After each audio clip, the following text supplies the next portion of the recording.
Well, welcome everybody to the Menlo Midweek podcast. My name is Mark.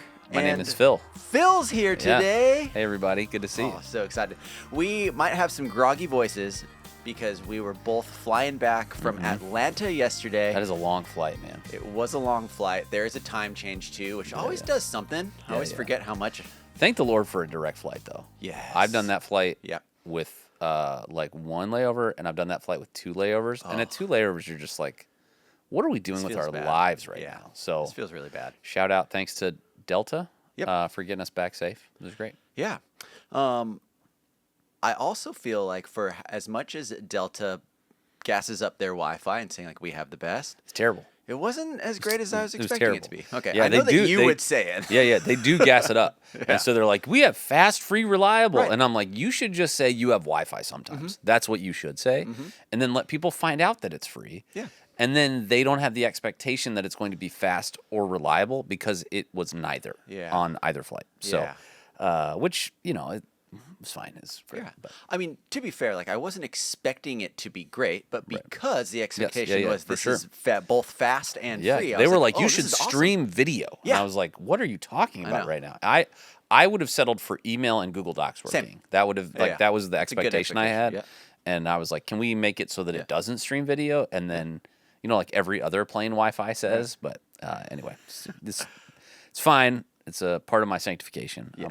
I'm gonna keep growing through it. So, well, why were we in Atlanta, Phil? What were we doing over there? So we all really like Waffle House, so it was just a big group trip to go to. Yeah, we did go to Waffle House. It was pretty hilarious. It was my first time. Oh, dude, it's so fun. It was so fun. It's a cultural experience. It really was, especially if you're there with Matt Summers, our campus pastor in Mountain View. Matt has a fixation on Waffle House that is amazing. So when the people at Waffle House see the level of enthusiasm from Matt, it's just fun to be around. So they crowned him Waffle House King when we were there this time. So the last time he was like asking for merch, and they didn't like have any in the store. They're like, you have to get it online. He's like, okay, whatever. And he just, his countenance faded so quickly that they just like gave him a mug, like a Waffle House mug, just there. Like, here you go. You just take this. So anyway, it's fun. But we were actually there for a conference at North Point Community Church in Alpharetta, called Drive. They do it every 2 years. And it was, basically a conference where a group of churches get together and kind of talk about what does it look like to have churches that are really designed to be outward facing. And, the draw for all churches over time is to become more inward facing. Like it's what we feel all the time. We all feel it in church world. And, I've heard it described before as like, it's just easy in church world to drift slowly towards the quote unquote paying customer. And obviously that's just an expression, but like the people that support the ministry are the people that are a part of it. And it's easy to forget about the people who don't know Jesus or the people that are not sort of financially supporting it or the people that are not emailing you about it, just people in your community that maybe want nothing to do with church or God. And what does it look like to sort of have a little bit of a kind of a reminder. And then I did a little bit of speaking there around some of this same series stuff, actually, of how do you this line, I'm going to wear it out. How do you create the widest welcome to the narrow way, and being able to think through some of the culture warrior, culture capitulator, and then cultural ambassador stuff that we've talked about from Mark Yarhouse, even kind of making this series that we've done with some Bay Area churches available to those churches and pastors. So anyway, that was what sort of prompted me to go to the conference. And then I basically said, can we bring our team and I'll benefit from it. And they have sessions for kind of every space and place within ministry. So it was great. Good team time together, some fun that we got to do. Got to go to Topgolf. Got to go to Topgolf. Got to just hang out. So it was great. It's like big kid summer camp is kind of the way I think about conferences, but you come back and you're like, oh, it's Thursday. Just the life of everything else is waiting for you. It was also funny because obviously, like, we had a large portion of our staff go, and some of the students and next gen pastors were there as well, of course. And they're like, well, what if we don't get all on the vans at the same time? What are we going to do? And people are like, we're adults here. Like they'll just get left behind and they can pay for the Uber. And it was just like, it was really fun. Like seeing other people in other contexts try to put together this big kid summer camp idea. Yeah, totally. Yep. And you mentioned last week, Phil, that as we wrapped up our Wonderfully Made series, that you're excited for this fresh air, fresh breath. I'm sure that this was a step in that direction, although your talk probably centered around, it sounds like your talk there, centered around this idea. And then we had baptisms. Yep. And what a fresh thing that is. That's like one of my favorite things that we get to do here. Absolutely. And it's always like, I get so excited and so cheerful and teary-eyed like every time we experience them. And so let's just dive in a little bit about baptisms, why we do them, what they signify, and what our hopes are for our community that may not be baptized. Or Totally. Yeah. And I think, we're a unique church because we do baptisms two different ways. So we do baptisms as infant baptism expression, and we will do baptisms as like sometimes what gets called believer baptisms. Yep. A lot of churches will only do one of those expressions. We use a language here at Menlo called generous orthodoxy. And so, when we think about an infant baptism, we're thinking about this kind of covenant connection to God's work. It reminds us and reiterates that the work of God to kind of woo and welcome people into a relationship with Him is not work that we do, it's work that God does. And so when you see an infant baptism, similar to kind of the way that we do infant dedication, it's sort of a recognition to say, God, we believe you and we trust you that you are working in this child's life even before they know it, even actually before they were born. Right. And so you had a plan for them and a desire for them. And so that one happens. And then when we do believer baptisms, it's for people who are not baptized that way, who become followers of Jesus and go, I'm going to make a public statement about a personal decision. We say sometimes around here that our faith is designed to be personal but never private. And so baptisms are a way that we go really public with our faith in following Jesus. It's a beautiful picture. We have kind of a way that we tell stories through that as well.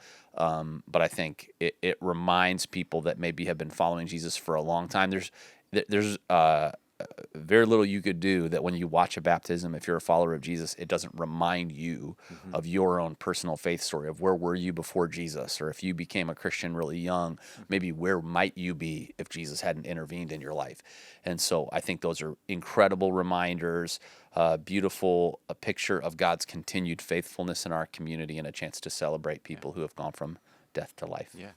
And I love too that for our infant dedications, it's also charged our community to say, hey, this is happening in this family, in this child's life. Absolutely. Can we come around and support? Yep. I think that's totally. That's incredible. I'm wondering, Phil, do you remember when you were first baptized? Oh, yeah. Yeah. I was 6 years old. I had made a decision to follow Jesus and kind of talked about it with my pastor and my mom. I remember the setting in our living room. And, it was like, hey, we're going to baptize you. And I didn't learn to swim till I was in high school. Oh, really? And so I had, I was very nervous that in the baptism I was going to like choke and it was going to be really uncomfortable. Yeah. And they were like, oh, that's not how it works. So they coached me and all that stuff. And then I got baptized and totally choked. And it was like every worst nightmare fear that I had came out. I was like, blah! But my pastor was very sweet about it. It was fine. Okay. But yeah, I think that it was a meaningful milestone in my life, especially in the home that I grew up in, to be able to say like my true identity is not going to be victim. My true identity is going to be as a son of the Most High. And so as a 6-year-old, as much as I could understand that Jesus was the way, the truth, and the life for me, and then as He does with all of us, right? He just kind of has gently reminded me and taught me more about what that means in my life for the decades since. Yeah. Because I'm older than 6 now. Oh, that's good clarity. Yeah. Clarity is kindness. How can we explain to our neighbors what baptism is? They might have some idea from horror movies of you throw some water on something. There's water involved. What is baptism and how can we explain that to those that might not necessarily get it? Well, I think it's important to start with what it isn't, because most of the time when people are unchurched and they think about baptism, to them it means like, hey, were you not saved? Even the language that sometimes gets communicated with baptism hey, were you not saved before and now you are? Especially like infant baptism, that one's can be really confusing if you've never seen it before. Actually, there's a theology inside of the Roman Catholic Church, because they do infant baptisms as well, but they hold to a theological category called baptismal regeneration. And what that means is they believe that in baptizing infants, it removes that child's original sin. Oh, interesting. Which we do not believe. Right. And you're like, do you believe that children have original sin? Yes, I believe that all humans have original sin. And then the person that's making a decision to follow Jesus and get baptized, that also is not saving them. Saved people get baptized. They don't get baptized to get saved. So that sometimes I think can be helpful language. That is. But just it's an outward sign of an inward change or an inward decision. It takes personal faith that is salvific and shows the world, makes it public, right? And the clearest example that we have in Scripture of this is Jesus on the cross with the thief. And the thief says, Jesus, would you just remember me in paradise? Or would you remember me when you come into your kingdom? And Jesus says, today you'll be with me in paradise. And it wasn't like, hey, everybody, let's get off the cross. This guy's in. We got to baptize him real quick so that he gets saved. It's clear that it's a sign of, I think, obedience. But I also think, like, it's a sign. It is not the means by which we are saved. We're saved by grace through faith as a result of what God has done in us, not our own works, so that no one can boast. Yeah, I was going to transition us to our question and answer time, and one of the questions that actually got sent in was around baptism. Do I need to be baptized to get saved? And I think similarly, do I need to take communion to get saved? Yeah, no and no. Yeah. So baptism we've already talked about, and then communion similarly, right, is this really important thing. We call it kind of a sacrament, and so that's this like kind of unique way that God shows up and we experience His grace in our lives. Some people would call it an ordinance, but in either case, it is not salvific. Our salvation is by grace alone, through faith alone, by grace through faith in Christ alone. Yes. Period. And so these are spiritual practices, really important core spiritual practices that God uses in our life, but they don't save us. Nice. We do have one more question that we can get to in a second, but I'd love to ask you, what message do you have for those that might be listening in our community that are either newer to faith or haven't been baptized before, to consider baptism? Sure.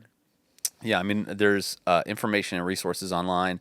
If you are interested in more information or you'd like to talk to someone at your campus about it. But if you're a follower of Jesus and you've never been baptized, I think one of the biggest apprehensions that people have is like, I'm not sure I'm ready. I'm not sure I'm prepared. Yeah, I've heard that before. I think some of that is like underneath this idea of, I'm not sure I'm mature enough. And baptism is really not a mark of maturity. Baptism is a public statement about a personal decision to follow Jesus. In some ways, like the beautiful thing is that it's not about maturity. Like it's just saying, hey, this was all Jesus. This is not me. And so I think if you've made a decision to follow Jesus, put Him as the Lord of your life, we would love to have a conversation about baptism with you, because I think it can be such a beautiful marker in your journey with Him.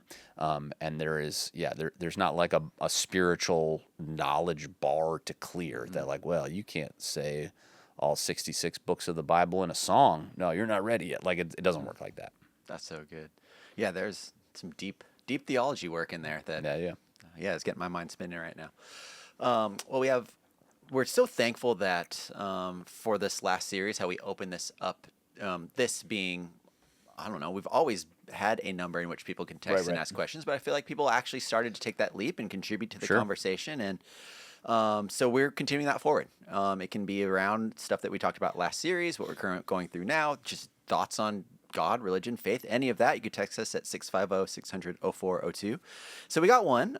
As people are entering to conversations that they have been having around the last series, Wonderfully Made, I think something that I've really learned to grow or learned to appreciate is your attention to detail of saying that it's about how we have these conversations. Right. It's not about what we say or what we are. Well, not necessarily about what we say, but it's about our posture during them.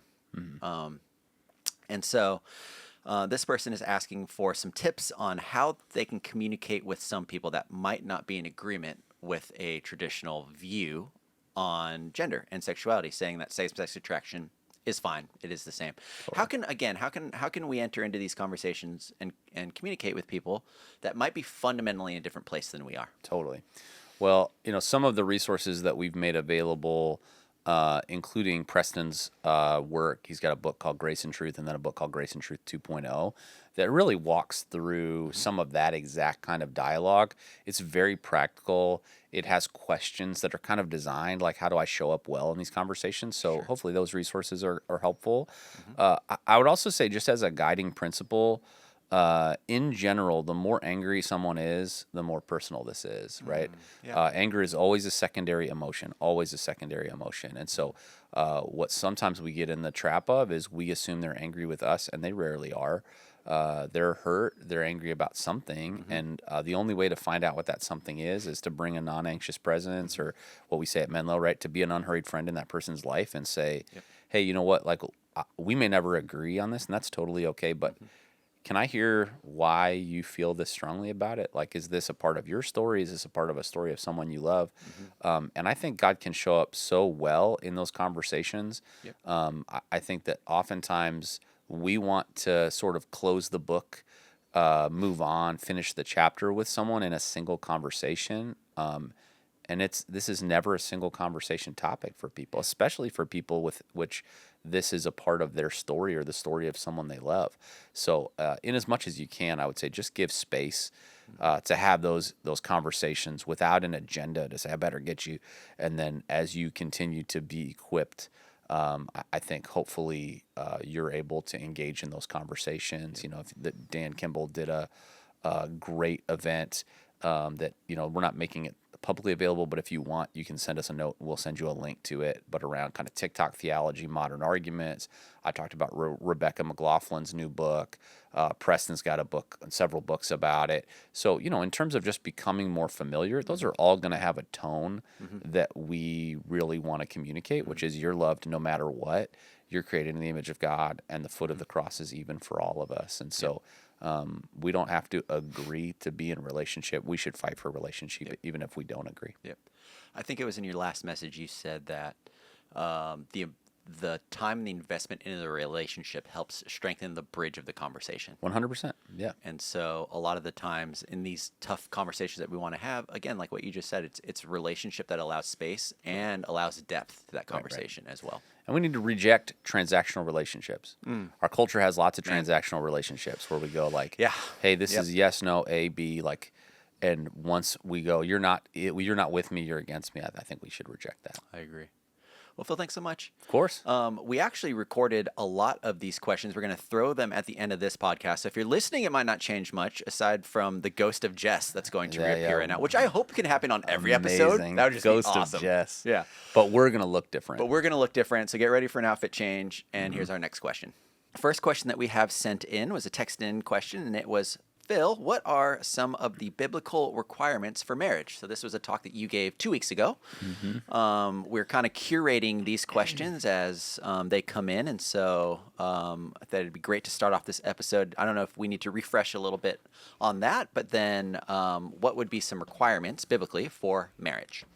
Yeah, I think I would say that, I don't want to like re-preach a talk, but the context of marriage that we see not consistently lived out, because we don't see any ethic consistently lived out through all of the scriptures. Like, we're all broken people, and so I think we have to distinguish the different. Some people will sort of articulate, hey, well, people don't live out the biblical ethic of marriage as described in Genesis 2 consistently throughout the Old Testament, which is absolutely true, whether that's polygamy, murder, adultery, like crazy. Turns out, right, this is not new to us, but the ethic, like the teaching, the aspirational teaching of marriage from the earliest pages of Genesis to the final pages of Revelation, through every major narrative category and literary category of the Old Testament to Jesus, to the early church writers, to the early church, for the vast majority of church history, there has been a, like, more unified than most theological categories, vision around human sexuality, which is that sexual intercourse is a gift from God for the context of marriage as defined by a covenant between a man and a woman with God at the center in a lifelong relationship. And so that statement sort of introduces some definitions to the conversation. And it's not meant to be shame-inducing. If you personally maybe are divorced, or you are someone where the challenge of marriage is like, hey, I wanted that and I don't have that, or you are same-sex attracted and that feels like it's an indictment on you. One of the ways that we sort of approached this series was I wanted to try and talk about the biblical vision of these things without debating it, without trying to be combative with people. There are lots of conversations for people that would say, hey, I hold to a different theological understanding of this, and there's resources listed on our Wonderfully Made, like menlo.church/wonderfully made, if you want to go look at those, including a book that lists multiple arguments that you can kind of hear different authors, as well as responding to what are called typically affirming arguments theologically. And then if you are wanting just a deeper look into what are the nuances of marriage, how does marriage serve to be this kind of icon of the ultimate deeper reality of Jesus, Tim Keller wrote a great book called The Meaning of Marriage, Facing the Complexities of Commitment with the Wisdom of God. His wife Kathy wrote it with him, and it's just like an excellent book. There are plenty of couples that, whether it's premarital or through marriage crisis, I've walked through great teaching from that book itself. But I would say that is kind of, when we think about the biblical definition of marriage, one man, one woman for a lifetime. And then it kind of begs the question, what happens when sin enters in? What happens when this gets broken? We've talked a little bit about this as well, but the challenge of divorce is really this whole other separate category. There were teachings in the Old Testament around divorce and remarriage. There were even teachings the way that Jesus talked about divorce and remarriage, which really actually felt more strict than the Old Testament. His disciples who are listening to him saying, if it's like this between a man and his wife, you shouldn't get married. And Jesus doesn't disagree. It makes sense. Jesus never gets married. And then you have Paul that sort of continues to articulate, but the heart of God is that God actually hates divorce. He doesn't hate divorced people. He loves everyone, but he understands that what God put together, we shouldn't separate, that there is this mingling of souls that takes place in marriage that's designed to be a lifelong commitment together, imperfect, connected to a perfect God through all the seasons of life. And so I hope as we think about marriage, we can bring the reality of that to it, but also understanding there are, just endless volumes of teaching about how I think about marriage, about how I show up in marriage, about how I navigate if I'm not married and I want to be, how do I help someone in a marriage that's struggling. I would say that book, Meaning of Marriage, is a great first step. It's a great audible if you're an audiobook person. Awesome. And I know that we chatted a bit about divorce in last week's episode. We talked about some of the not circumstances, but some of the stuff behind that can drive a divorce. We didn't really touch on remarriage. You just mentioned remarriage. We covered the divorce part. What about the remarriage part? I guess would be a question. Yeah, well, and this is one of those things that I would say is particularly challenging because there are so many different views about how divorce and remarriage should look. I think even when we look at the most plain text reading of Scripture, there are examples where divorce and remarriage, like the death of a spouse, for instance, there were like ways that existed in the Hebrew Scriptures. Ways that, by the way, would feel super strange to us today. Your brother's right. Yeah. How do you like your brother-in-law? Is he single? It's there's some things that feel very countercultural, and there were reasons, by the way. I would argue there were theological and sort of sociological reasons why that was the way that it worked. Because in that society, in that era, women really oftentimes did need the protection of someone else. But to us, like our modern sensibilities were like, what is happening right now? And so I think I don't want to offer an overly reductionistic or simplistic view of this. There are really good sort of what are often called white papers, kind of theological white papers on this discussion. What did this look like in the Hebrew Scriptures, the Old Testament? What did this look like in the New Testament? And what has it looked like throughout church history? I think oftentimes when we think about divorce and remarriage, it's really about principles that I think are most helpful. So, here's what we do know. We know that typically the overall divorce rate of a first marriage is, let's call it 33%. A second marriage is about 50%, 50 to 55%. And a third marriage is like 80%. Like the stats, they don't like those are estimates from years ago. But like the truth of the scriptures are we're designed to exist in marriage for our entire lifetime. And the more disposable we make marriage individually, the more disposable it will become in our lives. And so I would say, just for me personally, when I sit down and talk with couples that want to get married, and for one or both of them, it's like their second or third marriage, we are having way bigger conversations than for couples where it's their first marriage. So, I think there are sort of biblical grounds for divorce, and I think it's between you and the Lord about when you get divorced for just, the way we talk about kind of irreconcilable, we just grew apart. It's not necessarily a scripturally defined reason to get divorced. I would say it's probably a harder case in the scriptures to then get remarried. Like that's just, but I'm not saying you wouldn't be welcome. I'm not saying that there are bars up for you, but I think we have made no fault divorce and pretty easy remarriage. That is a problem in the church.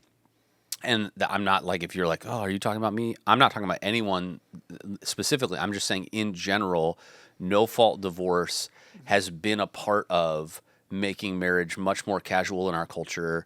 And now when we think about, one of the things I'll talk about at weddings is the difference between the scriptural understanding of marriage as a covenant and our cultural understanding of marriage as a contract.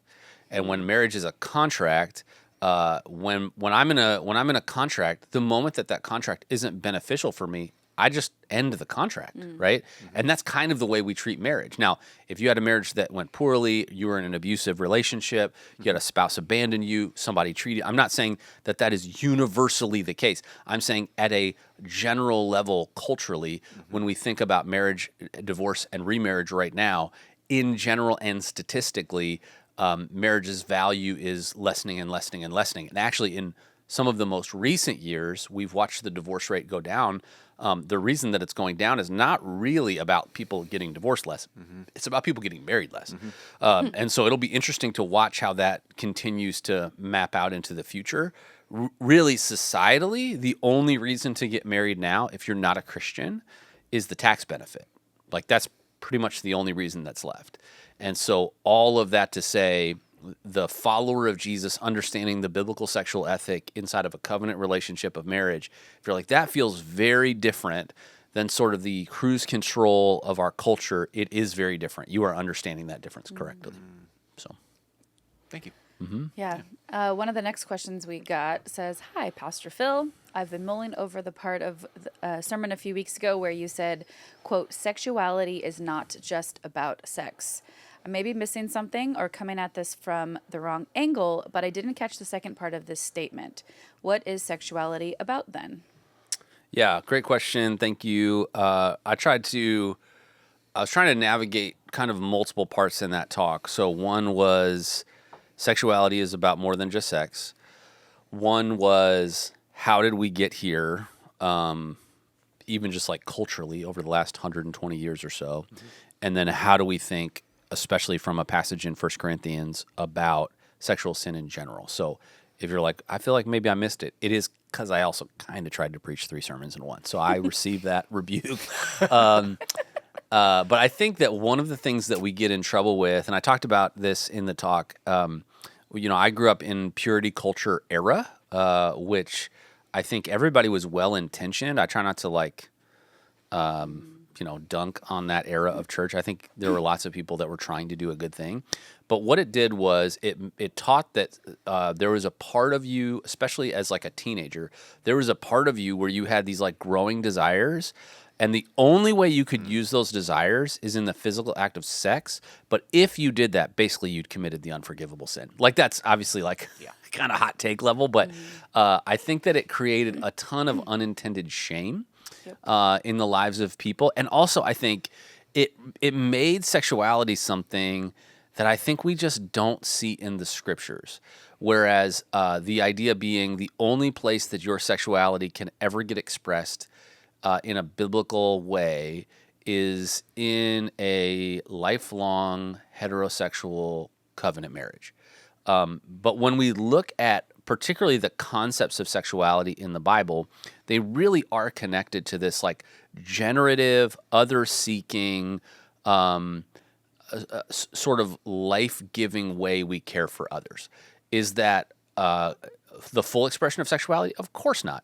And the distortion of sexuality in our culture has become almost entirely about sexual contact. So I want to like the reason that this feels so different than what we experience in life is because, and I talked about this, we take these concepts of love in the Bible and we give all of them these really hard barriers that actually isn't true in the original languages. And then we look at a culture that is overly sexualized as it relates to like promiscuity and sexual contact outside of marriage. And what I just said, sexuality is more than just sex. You kind of go, uh-oh, like my lights are going off, like what's going on? But I would say every time we show up and we love people beyond ourselves, that is actually a healthy expression of our sexuality, whether we are married or single.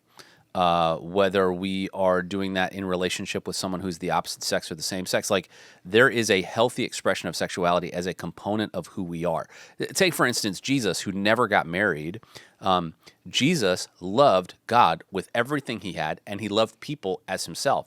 I think a subset of the sexuality even of Jesus was the generative way in which he loved people. We're made in God's image, and so you think about that even inside of the Trinity of God, God the Father, God the Son, God the Spirit. They're expressing all those concepts of love that we talked about, phileo, agape, and eros as well. And so I just think it's important to understand, especially if you're young and you're kind of growing into who you are, to be able to understand those desires, they will not be fully and finally satisfied in sexual contact with your future marriage partner. So I just want to, like, that person can't handle that weight. That like, if you get married, that person can't be all of your human sexuality. They can't hold the weight of that. Mm-hmm.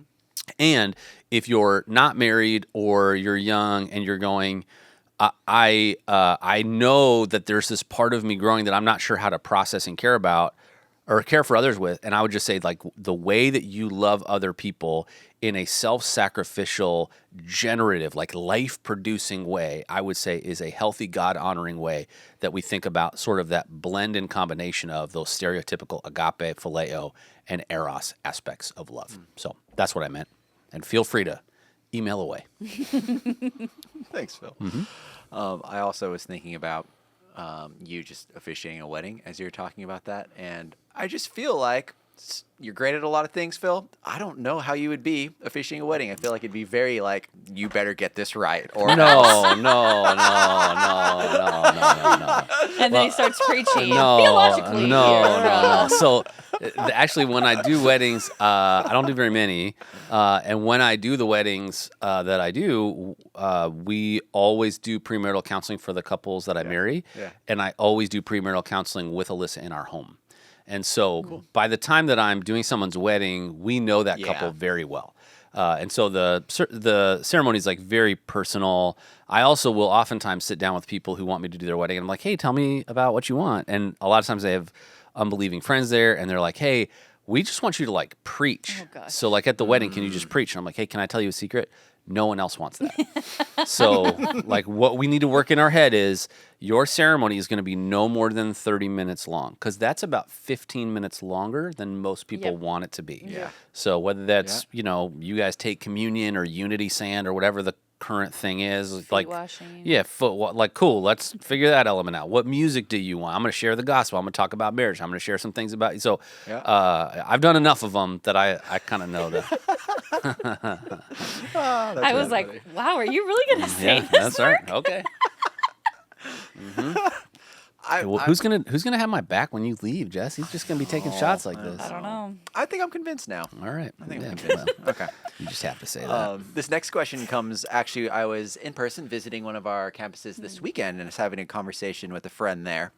And this was just kind of our thoughts combined and me fielding and turning into just some of the tension that we felt in this series around same-sex relationships. And so the heart of the question is, what is an accurate depiction of someone that is same-sex attracted? Like, what is a relationship? When does it then cross the line? Is it the act of deep friendship? Is it purely when that goes into something intimacy or sexual, or is that marriage? And so, lots behind that question, Phil. But just your thoughts. Well, I would first say, man, I really appreciate the spirit that I know that question is asked with. Mm-hmm. And inside of the menlo.church/wonderfully made resource page, if you kind of scroll down, there's something that it references. I want to give you the exact language. It says LGBTQI plus people exploring faith, and there is an online course from the Center for Faith, Sexuality, and Gender, which Preston Sprinkle, who's coming out. Mm-hmm. And doing like several events for us. This is the ministry that he leads, and he has a series called Journeys of Faith that's linked there, and it really tries to really through the lens of people, this is actually their story, talk about this. Mm-hmm. And so the kind of session names: No One's Excluded, The Upside Down Kingdom, Counting the Cost, Existing on Purpose, Chosen Family, Becoming Like Jesus, Navigating Christian Community, and Eternal Romance. I would say it's just a really helpful series. So if you want to try it, you can go find it there.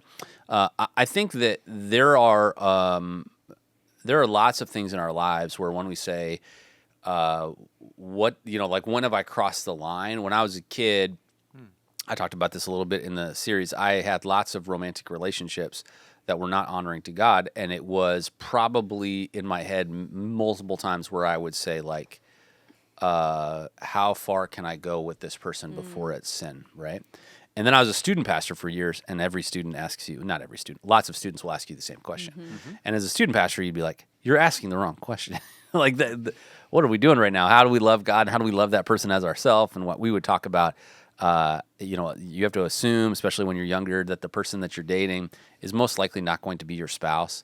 And so somebody else is probably dating the person that's going to be your spouse. How do you want that person to treat your future spouse?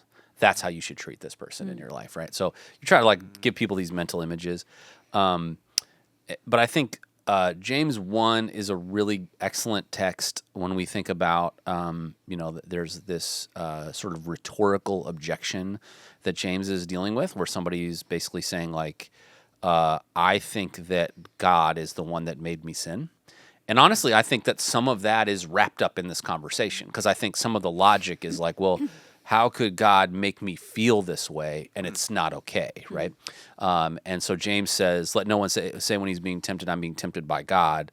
For God does not tempt anyone to evil, nor can he himself be tempted. But each one is tempted when he's carried away and enticed by his own flesh. When flesh has conceived, it gives birth to lust. When lust is full grown, it brings forth sin and death.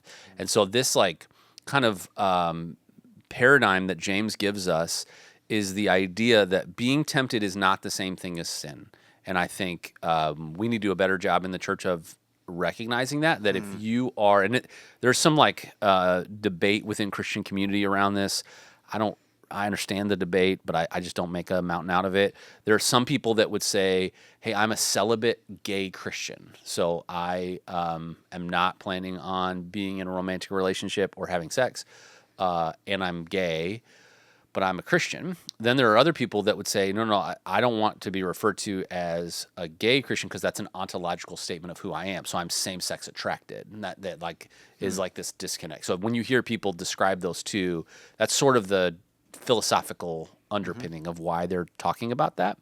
And so if somebody is gay or same-sex attracted, I would say, sometimes people will ask the question, is being gay a sin? And I'm like, I have more questions, right? Is the question, is being tempted to do something counter to the will of God for my life a sin? No. Like, no matter what it is, it's not a sin. Where we see in James 1 is it's before behavior, it's between the temptation and the behavior. And really what makes it hard is we want to externalize it. We want to really clean, like, when you say this, when you do this, when you take this action, that's sin. But when you go look at James 1, it just doesn't work that way. It says when flesh has conceived, right? It's this idea of, or when lust has conceived, when the temptation has conceived, it gives birth to lust. There's this paradigm where I let my mind go to a place where before I've ever done something with it, I've already sinned. Jesus makes the same argument when he says, you have heard that it was said you shouldn't commit adultery. But I say to you, which is a super common framework for Jesus, he says, but I say to you, everyone who has lust in his heart has already committed adultery there. Right, so Jesus is recognizing the same pattern that his baby brother James does in James 1.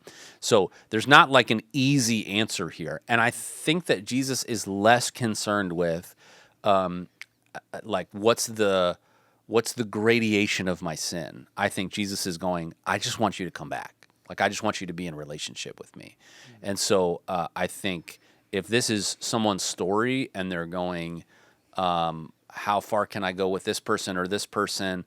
I really hope that Christian community for single people of all stripes is increasingly viable, increasingly vibrant, increasingly accessible at Menlo and other churches as well. And I talked about that in the series. I think we have idolized marriage just as much as we've vilified a specific community in the LGBTQ community. The answer of belonging before we believe should be available to everybody. And this question of like, how far is too far? Well, we know some things, right? Sexual contact outside of marriage as defined by one man, one woman with God at the center for a lifetime and a covenant, that would be sexual sin. But according to James 1 and to Jesus, there is this mental mapping of there's a point at which my temptation becomes sin before then. And I think if you're not in relationship with somebody that can help you process that, whether that's a campus pastor, whether that's a life group leader, a counselor, a spiritual director, I would say those are the kinds of relationships that can help you think through what that conversation looks like. Because it may be different for all of us. Like, there may be things that somebody could do who doesn't have a struggle with that, and it's not a sin for them. And if you do, whether it's sexual sin or anything, for you, you may really, really struggle with materialism, right? Bible's got a lot to say about that. And so for you, it may be sinful to have Amazon on your phone, right? That doesn't mean it's universally sinful for all human beings, but like because of what that's going to do in your mental maps, you need to be aware of it. So I think this idea of, hey, what are the objective realities for everybody? They exist. We've talked about that. But the individualized, what is it between you and Jesus that's crossing the line? I don't think we can give just like a paint with a broad brush. This is true for everybody. Yeah. Moving the Amazon app off of my main screen was a really good choice for me. For sure. Yeah. I wouldn't say it led to sin, but I was overspending a lot, and I was like, what if I just move this? And I for sure do way better. That's good. Yep, strong. So we have a student who wrote in, and I love this question because you can just kind of hear their heart behind it. Yeah. They say, my aunt is a lesbian. Is she going to heaven? Does God send people to hell? And this is, obviously, there's a lot in here. Yeah. So good luck. Yeah. I mean, I love this question. I have LGBTQ people in my family, close friends of mine growing up. And so, I think we all want everyone in our life to know God forever, right? Like, if you're a follower of Jesus, we go to 1 Peter.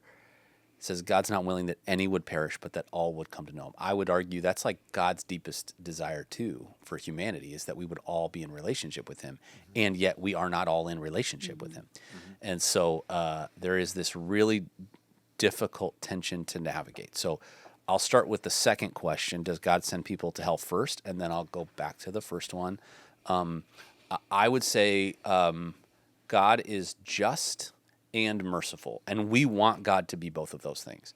If God is just merciful, if God is merciful only, that is actually not the full character of God as we see in the pages of Scripture, and you want God to demonstrate the power to set the world right. Every time we see an atrocity committed somewhere in the world, and we go, how could it be like that? I would argue actually what we're feeling inside of us is the Imago Dei, like the reference point of God that says, I made you to connect to something bigger than you, right? I think that ultimately that's kind of what Imago Dei is. I made you to connect to something bigger than you. You have an eternal relationship to a parent that loves you. There's a stirring of that in all of us. And according to Romans 1, we all reject it. All of us. There's not like one of us that doesn't reject it. As a matter of fact, David would say, I was sinful in my mother's womb. So if we think about it theologically, when Adam and Eve sinned, sin entered the human genome. And so like a hereditary disease, sin was passed one generation to the next generation to the next generation to us. And so the question of does God send people to hell, I would probably nuance the answer by saying like we sort of sent ourselves there, like humanity. God created the earth in perfect wholeness and created humans with a will to choose whether to follow him or reject him. In my theological paradigm, that was the last time that humans actually had total and complete free will, because after that, we live in what sometimes in Reformed theology gets called the bondage of the will. So it's like, yeah, you can choose whatever you want, but in your sin, you're always going to reject God. And it takes God's intervention for that to be different. And then in Romans 1, Paul says, we should be able to see that we have a creator, that we have a designer, that we pursue him, that we submit and surrender our lives to him. That's what natural creation should do, and it doesn't do it for any of us. That actually it takes special revelation where we realize maybe it's somebody teaching the gospel, maybe it's the scriptures themselves. There are stories of missionaries that go into unreached places where people have had dreams and visions, and like they actually have a framework of faith. But what Paul says is, how can people believe if they haven't heard? How can people hear if you don't preach? So that's why we do what we do, right? So now I want to acknowledge the fact that there are some Christians that will argue that the way we think about hell is connected to a Greek word called Gehenna, that word really is about a trash heap where the worst possible atrocities took place in the first century, including like the sacrifice of babies, unwanted babies.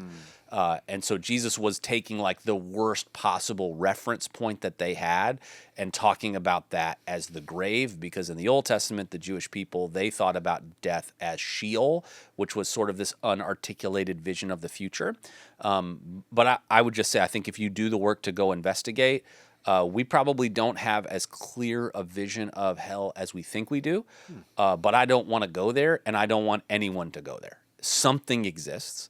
And then when we think about heaven, there's more articulation, but it's also a lot of it is written in sort of apocryphal language that we just don't know all the details of. There's a great book by Randy Alcorn on heaven that tries to frame some of that out. If you're interested, it's big. It's like 500 pages. But if you want to check that out. So all that to say, does God send people to hell? Yes and no. God's just, and judgment's coming for the world. We're included in that, except because of Jesus. If you've made a decision to follow Jesus, when God looked at him, he saw us. And when he sees us, he looks at Jesus. That's the good news of the gospel. Sometimes that theological paradigm is called penal substitutionary atonement. And so I recognize I'm talking to a student, and maybe I lost you somewhere along the way there. Here's what I would say. Here's what I would say about your aunt. Your aunt being a lesbian is not the thing that's going to keep her out of heaven. I think it was a Rosaria Butterfield quote, or like an interview I heard her talk about. She was a gay tenured English professor somewhere in the Northeast, and then started going to church and connected with this family at church, and then eventually became a Christian and decided that she was not going to live out of her same-sex desires. She's become an author since then. But she said she made the point. She said she was talking about your neighbors. She said your gay neighbors don't need heterosexuality; they need Jesus. And oftentimes it's like hospitality that's going to be the vehicle to them meeting Jesus, and Jesus is going to be the vehicle to them experiencing change. Don't try to be the Holy Spirit for them. And she talked about how she's like, I know plenty of lesbian women who have not had sexual contact, and they're married for years and years and years and years. It would be so easy to make a bunch of assumptions about that couple, but you don't know them.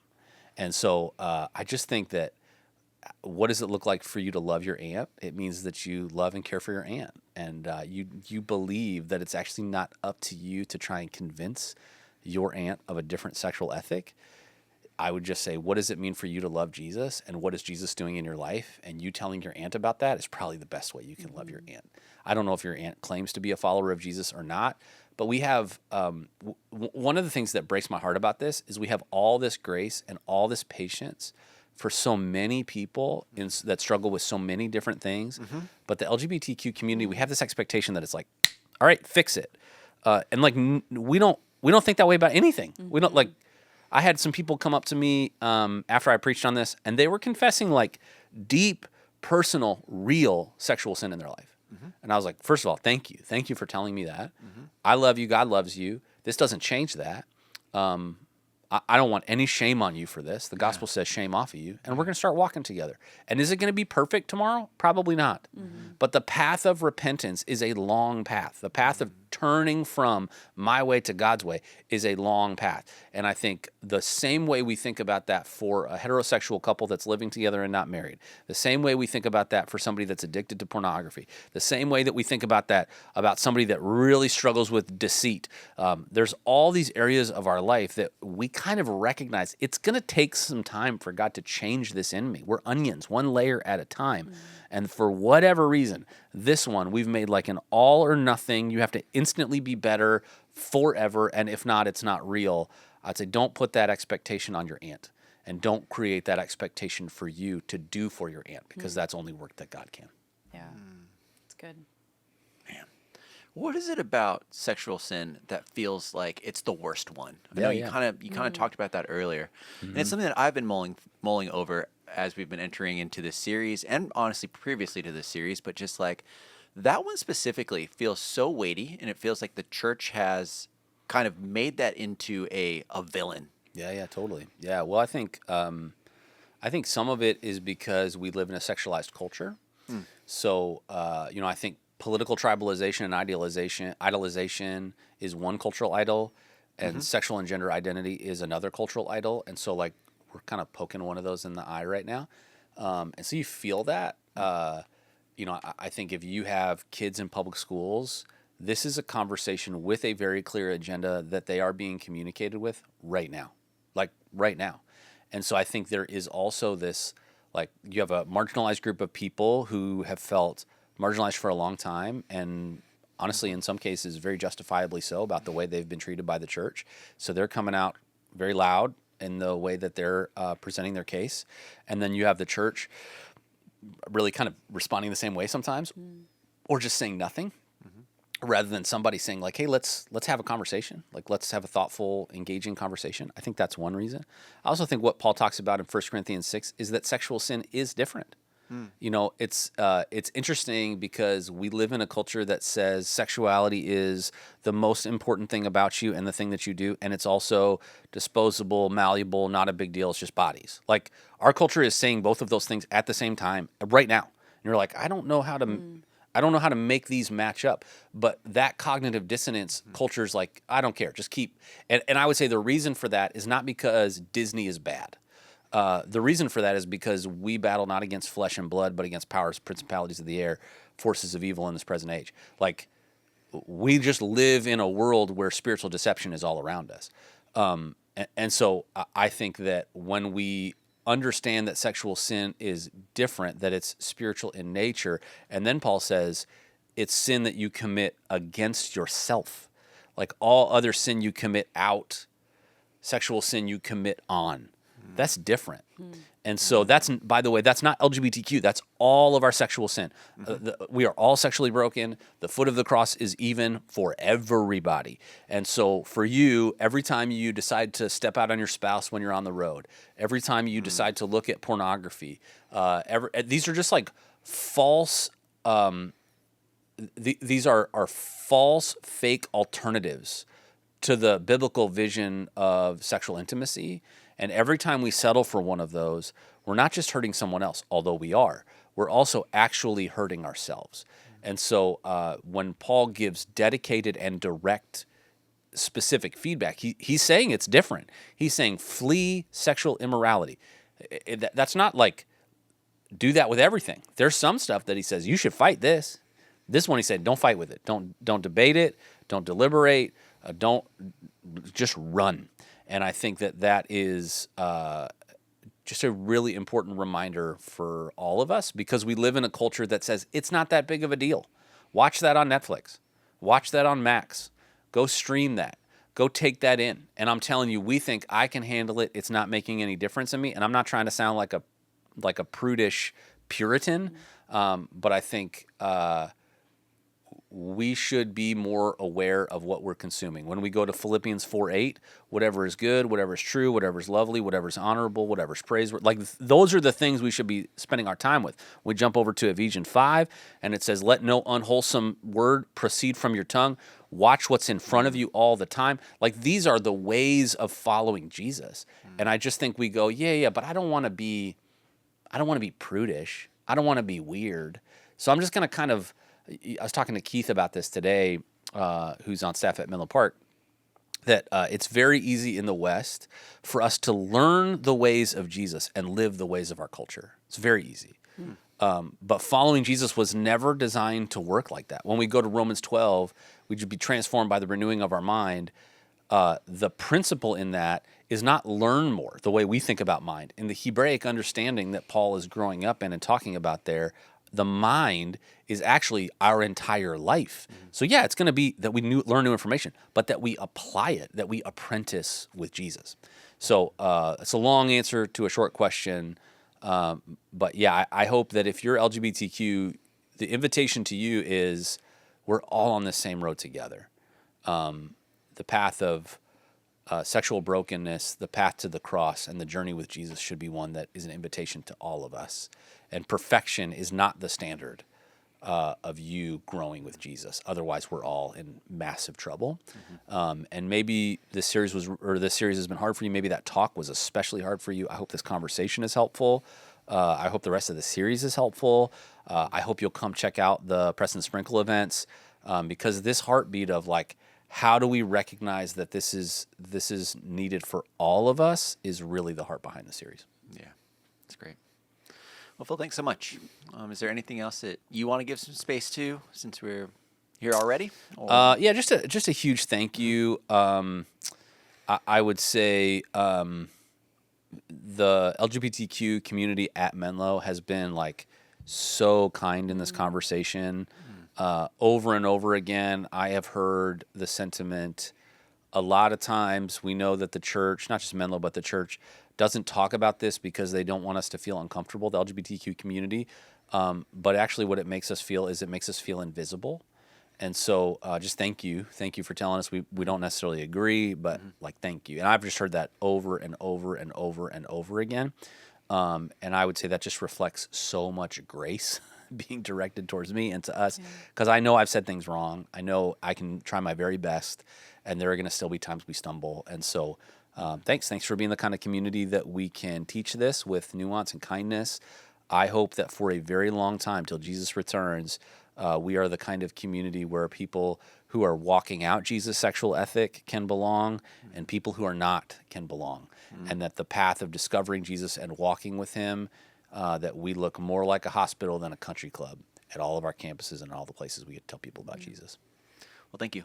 Of course. Yeah. Thank you all as well, all of our people that have really just leaned into this series, whether that's just saying, yes, I will come and listen, to those that are saying, I want to contribute by asking some of these questions. And again, we are asking for and wanting your feedback and your questions as we're continuing to shape this series. So if you have questions, we'd love to hear them. You can text them to 650-600-0402. You could also send Jess some encouragement as well, or a nice note.